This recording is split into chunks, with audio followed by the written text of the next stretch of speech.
Hello, it's your girl Umazoldi, and welcome to another episode of In Her Shoes, the podcast where we sit down and have controversial conversations, but always lead back to us as we are centered in Christ as well. We are so honored that you chose to spend your few minutes just listening to us, but we do want to engage with you. So please don't forget to like, subscribe, share, and leave your comment. We'd love to hear what you think. Today's episode, we're speaking about letting go of the old you, letting go of things or parts of you that no longer match with this new you.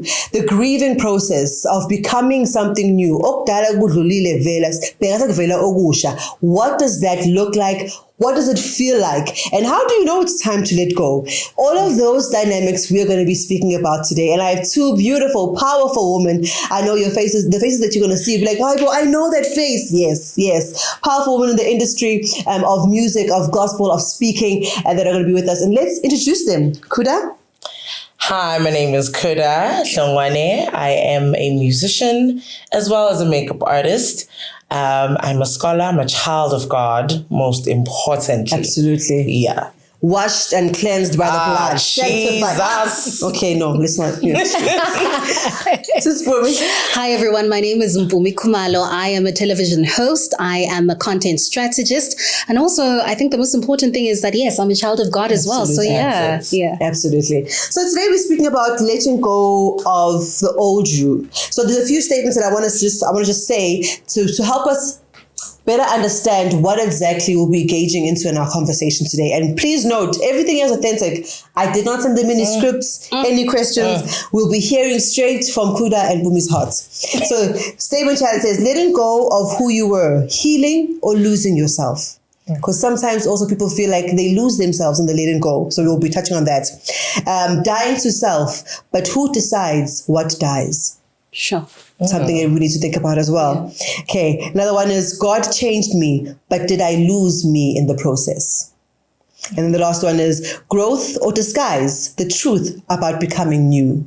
Because another question is, are we in disguise when we're saying, I'm born again, I'm a new creation? Is it really a thing, or are we just putting up a face for the Instagrams and the social media because society says I must be born again? So we're going to be speaking about that. I want to ask you guys a question just to open up, just to ice break. If you met your old self today, what would you say to her? Should I go? Yes, please. I would say you're worth it. Oh, man. You're worth it, and it gets better. Oh, yeah. Fully. I think my old self was very insecure and would take what others would say about her as truth. And the older I got, I then got reintroduced to who I am. And then I was like, oh, okay. Yes. Of knowing who you are. It's calmer, it's less stressful, it's less pretentious, it's less, it's so much calmer. So it gets better, and you're enough. Oh, we need to just for this episode. I feel I'm already getting goosebumps and teary. For me, what would you say to her? Sure. There's a lot that I would say to my younger self, but I think that something that I've been reflecting on recently is, just holding on to trauma. Sure. I went through quite a lot of trauma as a young person, and I kept it all inside. And I can see how it's now caught up with me. Sure. I would say to her that absolutely what happened was not supposed to happen, and it is not your fault. Yes. But most importantly, it's okay for you to speak out, because if you hold something in, it just stays, and it then becomes, or it manifests itself into, different things, mental health issues, a lot of things. And so I would say to her, it's okay. It wasn't your fault. It's okay for you to let it go. Do not build your life around trauma and fear. Yeah. Because many times we see people projecting, and it's a matter of, that's you projecting something that you're not healed from. And we'll probably get into it in the conversation, is how many times do we see our parents projecting on unhealed, I'm just like, kodwa, hey, yazi therapy, ibalulekile. Yeah. Therapy, but obviously our parents might not understand the importance of therapy. But as the more you become the new you and woke, you just realize we could work at a therapy session. Another question I want to ask is to break the ice. Also, what's one thing you miss about your old self? Oh, Papa Wam. Ne? The bubbly girl. You know what? She spoke about traumas, and I'm just thinking about how my parents would always speak about how I was the people's person. Yeah. I was that girl outgoing. In the crowd. Yes, outgoing with Papa. Very loud, and I'm just like, me? And now I'm realizing, Guti, as I grew older and the traumas and experiencing other people who want to then dim your light, I'm not introverted. Now, for a while, I thought, no, he's too lele mina. This is just who I am. Going to know it was a protective layer that I then put there because of the things I experienced. And now I'm just like going back to that girl. Yes. The young girl who didn't care, Carefree, who was yeah. bubbly, who was a people's person. And yeah, man. Oh. So do you think that the bubbliness was also maybe, I don't want to say attraction, but maybe also caused some of the trauma? Because you were so open and loud and bubbly. 100%. Do you think sometimes that kind of personality also draws in the bit of the hurt, that the attracts a bit of the trauma that makes you now end up saying, maybe I shouldn't be so loud and open? 100%. I think when you open yourself up to people, you're opening yourself up to whatever reaction they can give you. So it's not all the time that people are going to give you what you give them. Mm-hmm. And that's just what comes with it. Yeah. It's like if you pour your heart out to someone, your response is not necessarily going to be what I was giving you. That's true. So that's possibly it. Okay. Yeah. Well, what do you miss? Oh, my goodness. The older that you get, the more you see that, not everything is, I don't know if I should say possible, but let me try to rephrase it. I used to dream really big, and then life happens. And then you're just like, oh, it's not as simple as that. Yeah. And so if there's something that I really miss about myself, it's just having that ability to dream. Like anything is possible. There are endless possibilities. Because the more that life happens, the more certain doors are shut, and you get a no here, and you get rejected there. It's almost like, oh, I thought that the world was my oyster. Yeah. And then suddenly it's not. So I would love to, and I think I am going back to that, where I can see that there are endless possibilities when it comes to my life. Absolutely. I love that. Because we can do all things through Christ who strengthens us. All things. What's What's impossible with man is possible with God. I love it. Jesus. As we're speaking about the whole letting go, and we're going to go deeper into what exactly you guys have let go of, I want to speak about dying to self, or scripture says, you die to it, or whatever the case may be. But what is your understanding of dying to self? What does it mean to die to self? Mm-hmm. It's a broad one. It's a big one. But when you think of the statement, I'm dying to self, what does that look like or mean for you? Sure. What comes to my mind right now is something that my pastor had been preaching about towards the end of last year. Mm-hmm. For me, dying to self is ignoring the human desires that will lead you away from where you're supposed to be. Okay. It's a form of discipline, if you will. Okay. Because if you die to self, you're saying yes to what God is saying. And oftentimes it's two different things. When and this is what's comfortable and this is what makes sense for you. I mean, you're clear on this part.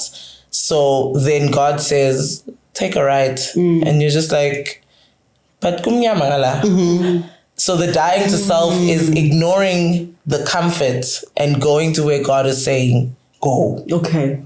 So that's what I see for me. Yeah, I have to agree. There's this quote that Oprah Winfrey, said, and I think we all know it. She says that I live inside God's dream for me. And when I was thinking about it, I realized that there are certain things that, not because I don't believe that certain things aren't possible, but there are certain things that will just never happen in my life because it's not God's will for my life. Okay. And I had to reconcile that. Oh, man. For me, there are things that I spoke about singing. Yes. Wow. At some point, I had to let go of certain dreams that, this is not part of God's dream for me. I like to sing, but it's not really what He has called me for. And so dying to self, really, what for me it means that letting go of what you think should happen in your life. Oh, man. It means you have to let go of the dreams that you thought would come to pass and really step into God's dream for you. And sometimes it can be wrecking. It can wreck Painful. you. It can be so painful, but it's so worth it as well. Yeah. Let's speak about that grief. Now that we're on that, let's just jump onto the background of the grief of the dreams that you thought were going to happen that never happened. You can get personal. I would love to, if we will cry, we're going to cry. Let's speak about the dead self that had to die, either because of circumstances or because God said, this is not it for you, or because just life just didn't plan out the way you had hoped. You wanted to be married and have kids at this age and have the picket fence. Where are the rings? In Jesus' name. There's so many things to be grieved for. Maybe you had thought you were going to be this at this age, have this career, have these many kids, have the little dog in the house, and whatever it is. Let's speak about that grieving process when you realize, it's not happening. It's not for me. I need to let it go. And let's speak about also the denial process because there's a grief denial where you're like, no, it's going to happen. And then, for example, let's make it like a marriage thing. Then you go on those dates, you meet those men, you drop your standards because you're just like, it's going to happen for me. And then the realization of, okay, sharp again. I hear you, Lord. It's not going to happen. So can we speak about those processes of the grief, the denial, and the acceptance of, I need to let go of this dream or this idea. It's not going to happen. Sure. You can just pick one or any that you want to unpack. Hey, you know what? This entire topic is my life, basically. Same. My entire life. Because I feel like from a very young age, none of my life has panned out to be anything that I had dreamed of or planned of. Like, I didn't plan any of this. Sure. From school, I'll start from matric because Gimdala and there's a lot. But I'll start from matric where you study and you plan and you're like, Zopasa, with the unity. Degree. Yes, yes. I'm gonna get that symbol, and I'm gonna go to varsity. Yes. Oh yes. Now I want the diploma. Okay. The plan was to get the B. B. And the plan was that I was gonna go to university and study performing arts. And okay. And then I saw the D. I was like, okay, what now? What does this mean? Sure. So I had to deal with, that dream is gone. Yeah. Now what's the reality? The reality was, you can get a diploma. Find places where you can get a diploma. I then went and got a diploma. After getting my diploma, I then only got to do my degree. But now it's not in performing arts. Now it's in business. Okay. That's very different. Yeah. Okay, fine. You figure good business, see? I thought I was going to, get credited from doing my diploma to do my degree. I thought, they're going to credit me because I've done this many years and I'm going to I get there, they're like, no, we can't credit you, so you're going to have to do the full degree. You're changing my plan because by 30, I need to have my PhD. What do you mean now you're derailing me another 3 years? That means you move exactly. Now you're moving my things. I'm like, okay, fine. I do my degree. I do my honors. I'm like, okay, masters. I start my masters. My brain gets fried. I was like, okay, What now? I take a break. Break turns 1 year, 2 years, 3 years. Now, so I feel like, okay, from then already academics, I'm being derailed. I'm having to grieve what I thought would happen. And now I have to step into the reality. My career, same thing. I thought you're going to get your degree. They're going to hire you. You're going to be in corporate girlies. Yes. No one hires me. Degree Qualified? level. Qualified? No job. I do my honors. Qualified, overqualified, no experience. No one hires me. Now I have to think, okay, what now? And I feel like my life has been a series of what now? And guys know me crazy, to be able to quickly shift into the what's next. Yeah. And not dwell in the disappointment of what was. So I think that's just a grace on my life, because there is that grief where you're like, oh, my life could have been here by now. I could have moved out of home. I could have been married. I could have had but here we are at this age. No prospects inside. Doesn't help that your peers are getting degrees, getting jobs, getting married, and then there's social media where you can see them. 100%. This was our plan, guys. As a group, this was our plan. Yeah. And they're carrying on with the plan, and you're not. Yeah. What does this look like now? And honestly, that I've been able to then shift, because I feel like even now I'm in a series or in a phase of shifting, and I've sort of made it my thing now, where I'm just like, oh, shift, okay, cool, let's go. Where are we going? What can we do with what we have? Sure. Because we can't, access because you will sit there and you will throw a pity party, and it won't help you move. Yeah. Because again, it goes back to your first question, Ngutsi, the dying to self. Because the self wanted this plan. And Nkulunkulu was like, why are you doing performing arts when I'm leading you into running your own business? Come on. Would I have run my business? Would my business exist had I stuck to this? Another thing with grieving is that, in this part, is that you're fighting what God is saying you should do, which makes this process harder. Yes. The fight makes it harder. It's like umntwana olwa nomthong. Yes. It makes it harder. All you have to do is close your eyes and sleep. Yes. But you're fighting, and it's taking it longer, and it's more painful. Ulala usunes bibitwane. Yes. When you could have just closed your eyes. Sure. So that's how I view it. Sure, love that. Sure.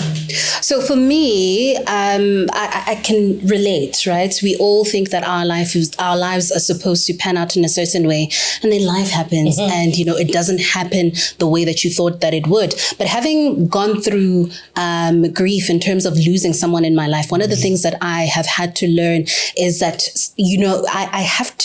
sometimes I have to sit in it. Okay, I'm not making a home. Yes, I'm not unpacking, but I have to sit in it and really start having a conversation with God, because sometimes, the grief is prolonged, or the process is prolonged, because it's a conversation of trust. You don't trust that what God has in store for you is better than anything that you could ever think or imagine. So I have had to sit with God and really have a conversation with him and be honest and say, I don't think that I trust you in this area. Wow. And God would then say to me, then let's work on it. And so that's how I have been able to, I think, grieve in my relationship with God and in what I thought was going to happen in my life. It's a walk between him and I, and he needs to tell me why. A lot of people think that we shouldn't be asking God certain things. We should just accept his will. And yes, we should ultimately accept his will. But when you think about Jesus, he's at, the Garden of Gethsemane, and he's like, Lord, Lord. If you can, listen,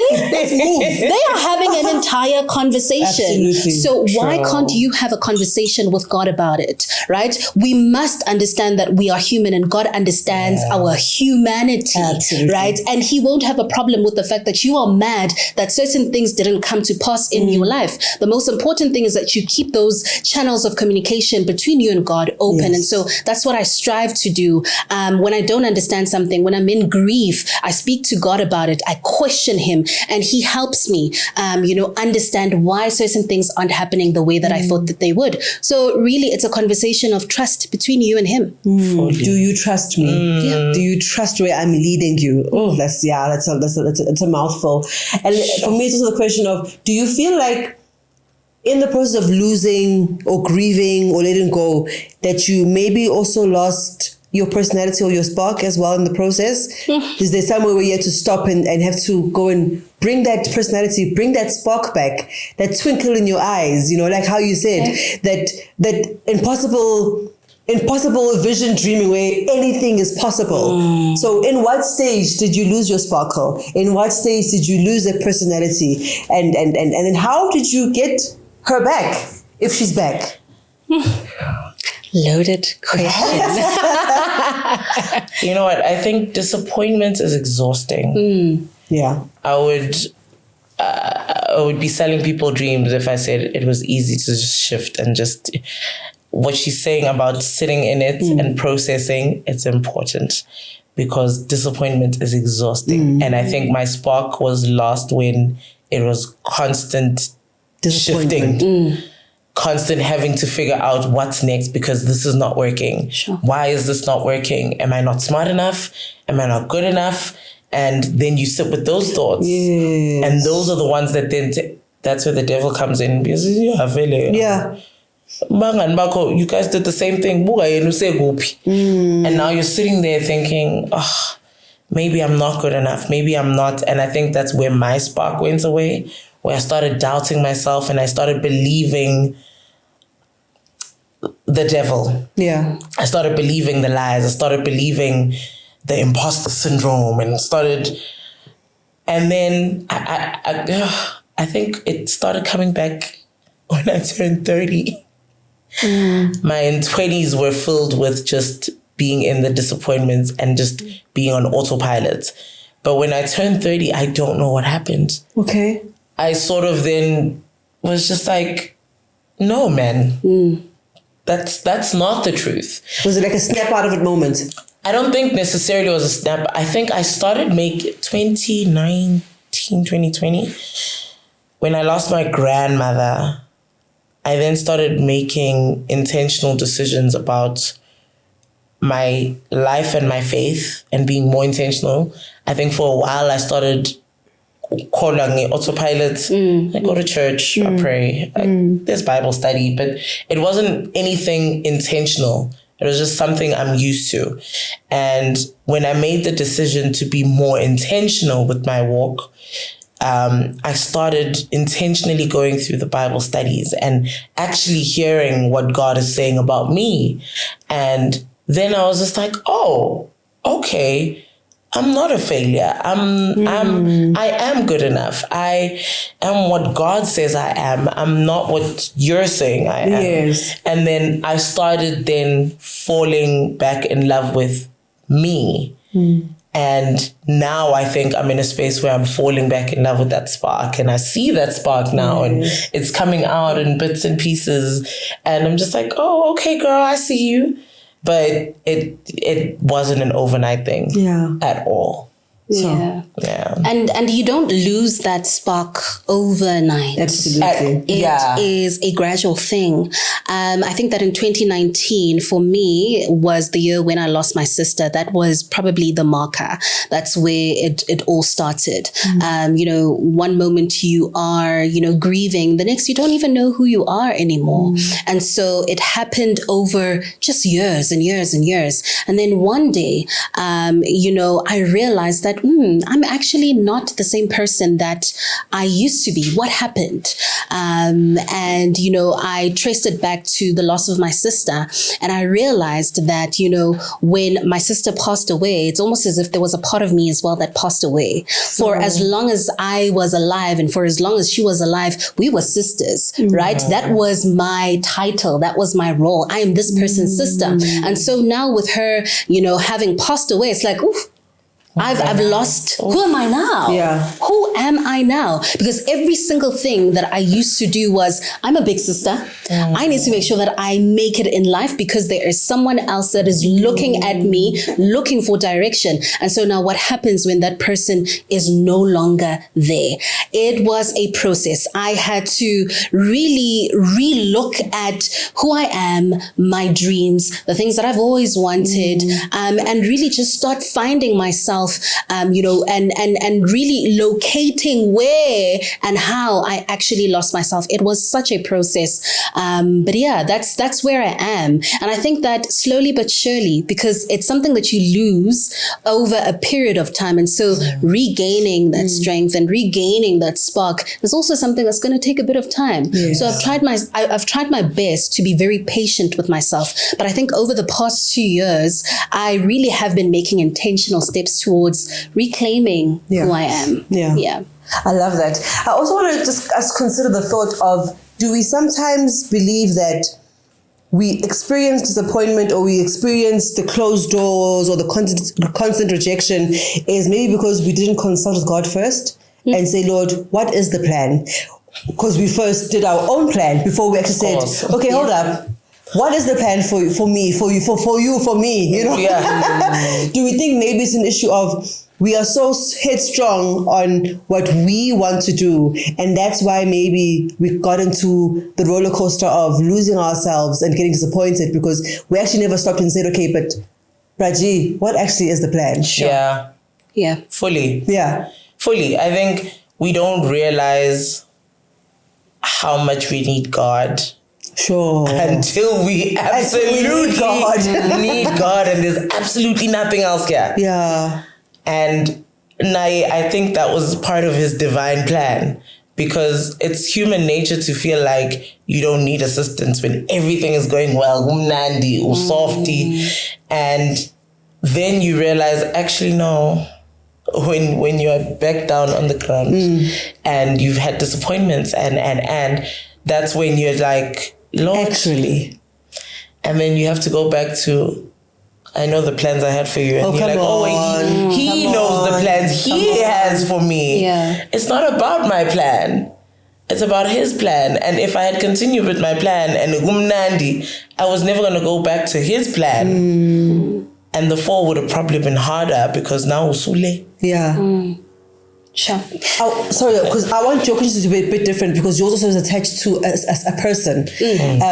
And I've witnessed someone as well in my life who had to grieve the idea of someone not being what they were. Sure. I know with you it's more of like a grieving as in like death. Yeah. But sometimes if someone of a high, that you hold in high regard, disappoints you, you have to grieve the fact that, oh, you're human, you're going to leave me, you're going to change, you're going to... Yes. What does also that shock look like when you have to realize, Wuti, I can't depend on things that can pass away, things that can move and change and aren't stagnant, aren't going to be here forever. Sure. What does that also look like for someone who's lost someone to be like, oh, I have to realize that it's not always going to be the same. Yeah. It won't always be like this, you know? Kind of thing. Yeah. I think that one of the things that I realized was that one thing that is constant, God is constant, right? Death is also constant. It's not going anywhere. It's not going anywhere. Yeah. It visits each and every home. It is the equalizer. It will happen to everyone. And so after I lost my sister, I think that my relationships with people kind of shifted. They changed. I had an understanding that people are going to be in your life for a season. They're not going to be in your life all the time. And so that really helped me so that whenever, someone decided to walk away from me, me. And I've had people walk away from me, friendships, I've lost jobs, so many things. But because of the ultimate loss that I went through, when people started walking away for different reasons, I was able to understand that, okay, this was only for a season. The person is still alive. They're just choosing not to be in your life. Sure. And that's very important for a person to just understand that we cannot force people into our lives. Yeah. We cannot force people to stay in our lives. And so how it looks like for me right now is, if you're here for a season, Mazondi, I will honor that season with you. I will make sure that I spend time with you and I compliment you and I give you the best version of myself, because nothing is guaranteed. You're not always going to be by my side. And so I will do right by you for as long as you're in my life. And when it's time for me to let go of you and our relationship, I will do that. Yeah. Gladly so. That's beautiful. So another thing that I've realized as a millennial, I'm a 1K, I need to do a 1Ks, yeah, we are. is that we perform transfiguration. We perform healing. We don't actually do it. Sure. Because we are in the mentality of life goes on, move. Whereas 2Ks, they will sit. They will feel hurt and they will hurt and they will tell you, I'm hurting. Please give me space. I'm hurting. I am in it. Whereas it's a matter of, life has to move on. Now, I want to speak about the danger of the performing the heal. No, I'm fine. No, I'm fine. No. And that performing of change where you feel like, no, take it right. It's fine now. We can move. And then it catches up with you. Have you ever reached that phase where you're performing, you are fine, but deep down inside you weren't? And the danger, there's where the danger is. The danger of doing that as well, where you are performing, I'm okay, but deep down inside, I'm not right. 2025.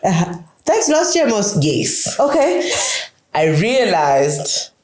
Oh, man. This year. Sure. That I know. You actually... that year, Benkaga Healing Empel went through a very traumatic loss, person loss, kind of. And I thought I was fine. No, moved on quickly, girl. Life goes on. Life goes on. Life went on. Yeah. A year later, I see a picture and it triggered everything. Sure. It was Sunday morning. I was a mess. I was inconsolable. Sure. And service, and I'm just thinking, I'm sure I'm blessed.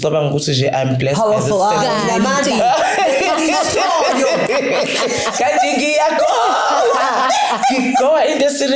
I even came home and I cried myself to sleep. It was that hectic. And that's when I realized, girl, you did not heal at all. You did not go through anything. You just thought, no, I'm surprised. And like you're saying, when you go through years of the grief and the disappointment, it takes you years to come back to. I thought, no, overnight. I'm surprised. Last year, I realized this year that I'm now healed because I saw a similar picture. So I was like, okay. I'm like, okay, no, so right, man. But yeah, I really thought I was fine. Sure. And it takes one small thing. It could even be a smell that will remind you, and you're a mess. So yeah. We are not the generation that processes until you absolutely have to. Yeah. And I don't know why that is, because also it's funny because even with flu, I know Ekaya, I will give myself one day to be in the the next day things must move. Yes. Because also nasendlini, people are expecting you to do things. Yes. And you can't say, it's day 3. Things must move. So I think those are the environments as well that made us be like that. So you can't sit there and just wobble. Just can't wallow in your pain. Just move on and you'll heal along the way. You're wrong, yeah. Because imagine a year later and now you're crying like a baby when you could have healed. Yeah. You just prolong the process. Jay-Z says, Jay-Z, the poet, the rapper. Okay. Jay-Z the poet. I'm a pop culture girl. Jay-Z the poet. Yes. In his album 444, he says that you can't heal what you don't reveal. And I found that to be very true. For as long as you're not willing to confront the things that have hurt you, the things that have traumatized you, you're going to stay in that space. And so when you put on a mask and when you refuse to deal with certain things, you're only hurting yourself. Right? You're only delaying yourself. And so one of the things that, I've come to understand over the years is that the longer I pretend as if something didn't happen, or the longer I pretend as if something is not happening, the more I prolong my progress and my healing as well. And so every single time I, think of putting on a mask and pretending as if everything is okay, I remind myself, is it really worth it losing 3 years of your life? You better deal with it now before, you spend the next 3 years just in one place. That's so true. Because it's a cycle, you know? It is. It's a trigger. It could be a smell. And I think of, is it Jason? No, it's Nelson. Nelson something. He sings a song. He's not a poet. He's Nelson the poet. I forgot his surname. The song Cycles. Jonathan I love that song. As the poet who says, must be something I ate, something I saw, something got me back to where I am. Oh, yeah. Anyway, but that's so Truly. true. Now, also in the losing yourself, you sometimes also feel like you lose the belonging. You lose your space with people. Like how you'd said, Uti, all your friends around you were graduating, were getting jobs, were getting married, were moving on, and you're just like, do I belong in this circle anymore? So now the question is that with the losing yourself, do you then have to shift your belonging? What happens to the belonging part? Because we grow up and we belong to a certain tribe or group or people. These are your people. And then all your people get married and then you don't. Do you still belong? Because now when you meet up, they're all like, husband! And you're just like, my ex-boyfriend, he was great, you know. Oh, your people also having kids.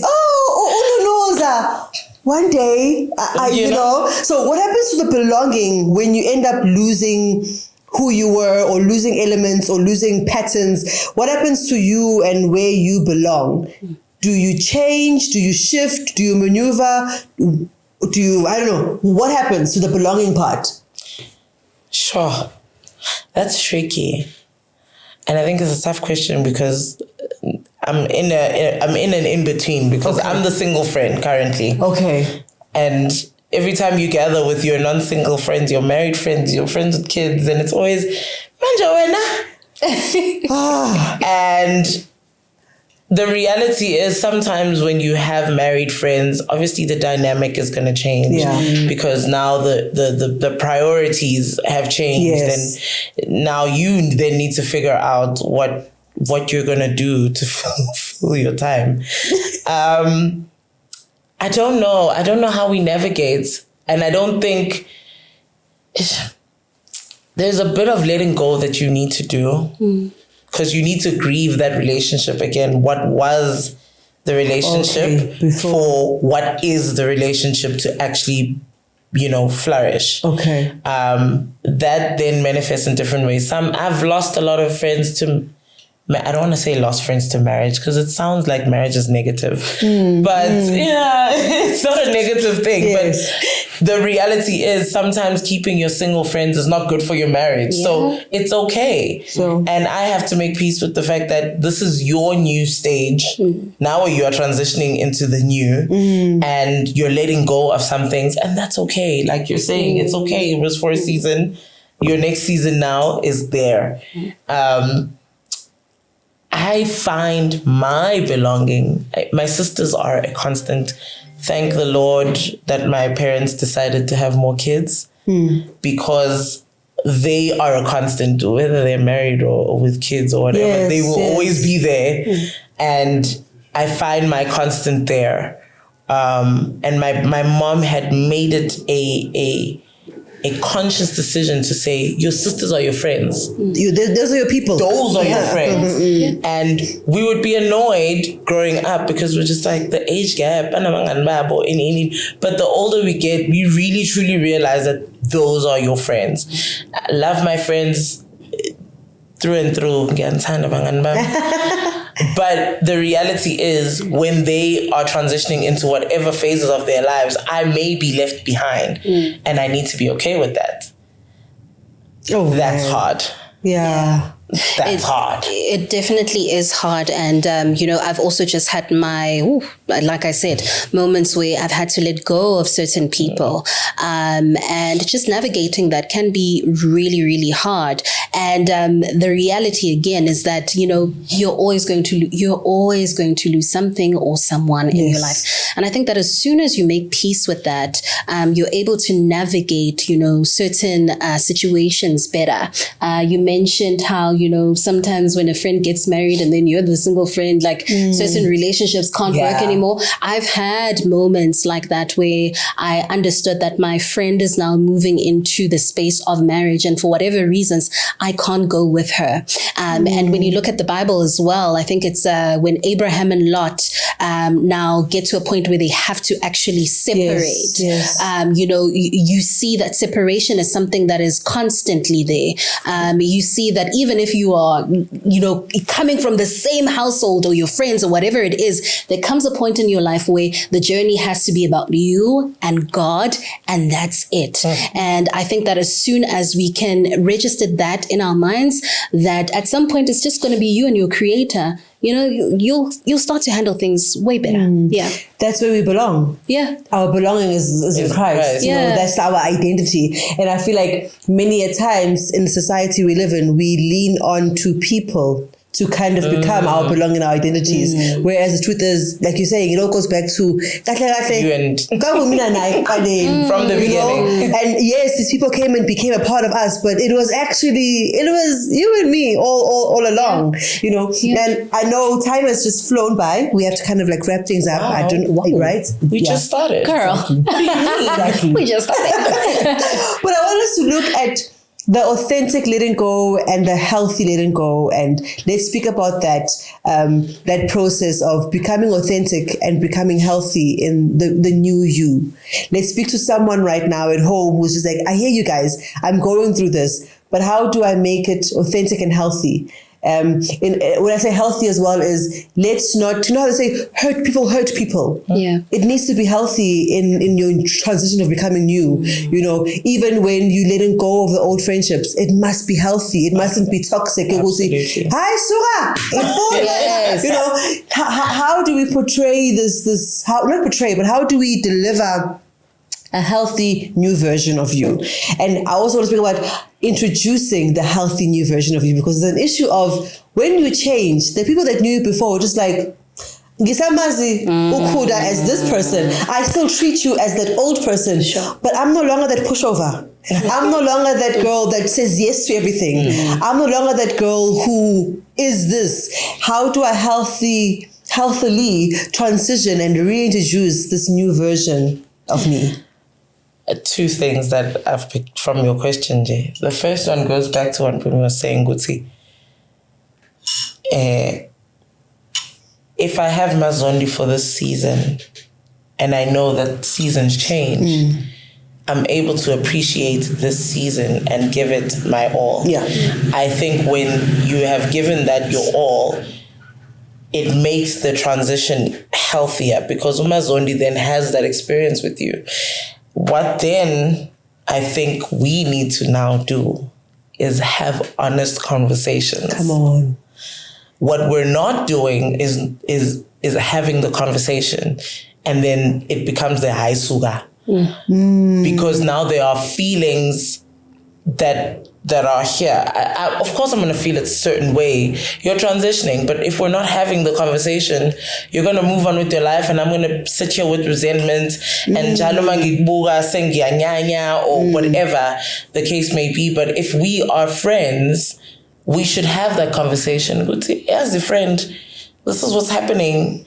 And how do we then navigate? Because then it ensures that as we move, and if we do drift apart, we understand what's happening. It's not because I'm Satandi. Sure. It's not because Siluile. Yeah. It's because this is what's happening in my life right now, and this is what it calls for. So I will always advocate for having the conversation, as tough it is as it is.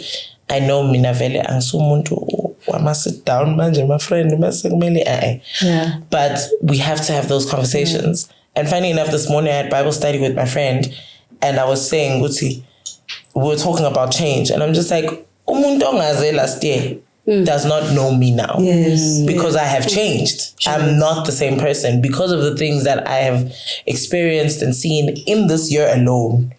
I am no longer the same person. Where's the umuntu wangaze high school? Yes. You completely do not know me now. So change.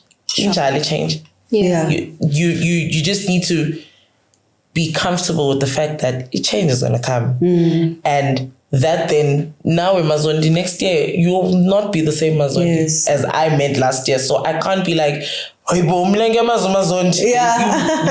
no idea. You've changed, friend. Of course, we're supposed to. I saw a picture of two caterpillars that were going together, and one was transitioning into the butterfly, and the other one was just like, hey boy, you've changed. And the butterfly one was like, we're supposed to.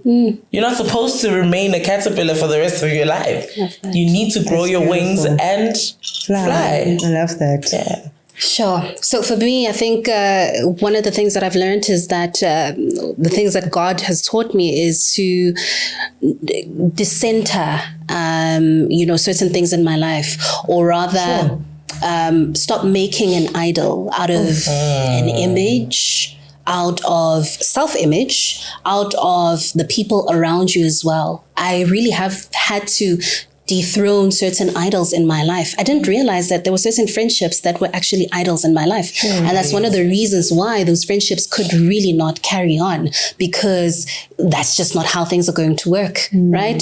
And I also realized that there's a certain version of myself that I wanted. Going back to the conversation that we had earlier on, when we were younger, so many things were possible and I realized that I had made an idol out of a certain version of myself. And I could see that I had made an idol out of that version, because when that version didn't come to pass, you would have sworn that someone had actually died. And really God had to show me that you've made relationships, you've made a certain type of image, an idol, and I cannot have any idols in your life. And so I think that the best way in which a person can be able to, change and grow in a healthy way is for you to firstly recognize the idols in your life. Have you made an idol out of your friendship, of your relationship, out of even your church, right? Out of, a certain image of yourself. And once you've had that conversation, and if you have recognized that, I think I might have put too much emphasis on this one thing, you bring it back to God. And, you begin to ask God questions like, how can I relate to Mazondi in a way that is healthy for the both of us? How can I be able to relate even in a church environment, in a healthy manner, in a healthy way? And I think that going back to communication, like you said, I think that has really helped me. I have come to understand that, in order for me to grow, and in order for my relationships to flourish and for me to flourish as well, a lot of honesty, a lot of conversations, particularly with God, needs to be had. And that's the only way that I've seen real growth in my life. Love that. Yeah. And conversations with yourself. Tell yourself it's okay. It's okay if it doesn't happen the way you had hoped it's going to happen. Because even like how you're speaking about the idols, how women idol marriage. It's a pedestal. But I also blame the church. But conversation for another day. Yeah. You know that? You're not wrong. You're not wrong at all. Because the church glorifies marriage. Koda will get a PhD. The church goes, well done, Koda. Exactly. Or I even want to go as far as saying that at times in a church environment, you are not necessarily taken as seriously as the woman with the child, ring, right? Child. That one can be cold and that one can be but when you understand? what do you mean? Those are Hello, mama. You know, those are the kind of situations that I think most of us have had to really confront. And really, I think it goes back to you cannot get your definition of what is healthy and what is right and what is okay from outsiders. It all is an internal conversation between yourself and between you and God. Yes. Oh, I love that. That's true. That's very, very true. Ladies, we have to wrap things up. So I'd love us to do some closing remarks in a sense where what's a takeaway, something that you would definitely want someone at home to make sure out of everything we said. But this is what I'm saying about letting go, about being new, about embracing the new you, embracing your journeys, your changes, your struggles, your seasons. What's one thing that you really want someone at home to make sure they heard? If you didn't hear me, make sure you heard this, gay. Change, seasons, dying to self, new you. What's one thing you really want someone to make sure they hold in this conversation, from the conversation? Okay, so God is an intentional God. Nothing is a coincidence. Oh, man. When he says, I know the plans that I have for you, they're plans to prosper you and not to harm you. Trust that even in the disappointments, even in the loss, even in the stresses, the shift, that is part of God's plan to prosper you. And if you fight God's plan to prosper you, you can't then complain to God when you are not prospering. So my parting words would be, trust God because he has the master plan. Oh, man. Yeah. The blueprint is with him. Yeah. Come on. You know, a lot of times we like to look at change as something that is really painful. And yes, it can be painful. But I can't help but think that what a privilege it is that we get to change. Oh, man. There are certain people, and I don't know why I keep grounding my part of the conversation around this, but, there are certain people that didn't make it to 20, to 25, to 35, to 40. And here you are, you have the privilege of being able to change, of being able to make decisions about your life that actually I want to continue with my studies, or you know what, actually I do want to get married, or I'm going to quit that job and I'm going to follow my dreams. What a privilege it is to be able to experience change. And if there's anything that I would like to leave with, whoever is watching this, is that change is a privilege that not a lot of us have. And so maybe start looking at it from a point of gratitude than a point of loss. I love that. Love. Beautiful. Clock it. 1, 2 Ks, we got you. I hope I'm clocking it. Listen, as long as the fingers are coming together, it's clocking it. Right? Doesn't matter which finger. Ladies, thank you so much. I think it's been beautiful to see you share a part of yourselves. You guys truly left a part of yourselves to us right now. We have seen what you've been through. We had a bit of a different lens. I know you guys now deeper just from this conversation. Yeah. And I'm sure they're like, oh, wow, you also experienced change. And I hope that at home as well, as you're watching this, you're realizing it's okay to go through that season, that change. It's okay to lose those friends. It's okay to no longer feel like you belong to that circle. Change is a privilege. We've learned this. It's beautiful. And also understand that he says he knows the plan. So why not go back to him and be like, Lord, how about we sit down? And the beautiful thing about God is that he wants the conversation. He says, commit your ways unto him. So sit down and say, Lord, here are my desires, but only if it's your will. Then you're able to truly embody what God really wants you to do in the season of grief, letting go, becoming a new you. Again, like I said, which means it is good to become something new. We are a new creation in him. So ladies, may God bless you in your journey as you change. I know that next year you won't be the same you, so now I must tread lightly and not be like, I know you. Thank you so much. May God bless you. And thank you to you at home for tuning in and listening and watching. Please do leave a comment. Have you gone through something that you really grieved and you changed and you became? Share your experience. I know there is someone on this platform watching or listening that also needs your story as well. But from us in her shoes, it's good night, goodbye, God bless, good morning, wherever you are. We love you so much. See you on the next one.